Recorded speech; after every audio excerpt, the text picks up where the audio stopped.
AP తిరుపతిలోని Minerva grand హోటల్లో ప్రమాదం జరిగింది. 314 నంబర్ రూమ్లో పీఓపీతో చేసిన సీలింగ్ ఒక్కసారిగా ఊడిపడింది. దీంతో అందులో అద్దెకు దిగిన భక్తులు భయాందోళనతో బయటకు పరుగులు తీశారు. ఘటనా స్థలానికి చేరుకున్న పోలీసులు, అగ్నిమాపక సిబ్బంది భక్తులను మరో చోటుకు తరలించారు. ప్రమాదంపై ఆరా తీసి హోటల్ను సీజ్ చేశారు పోలీసులు. త్రుటిలో పెను ప్రమాదం తప్పడంతో అందరూ ఊపిరి పీల్చుకున్నారు.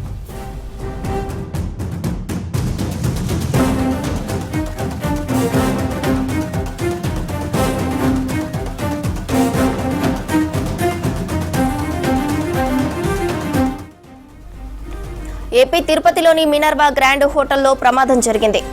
314 నంబర్ రూమ్లో పీఓపీతో చేసిన సీలింగ్ ఒక్కసారిగా ఊడిపడింది. దీంతో అందులో అద్దెకు దిగిన భక్తులు భయాందోళనతో బయటకు పరుగులు తీశారు.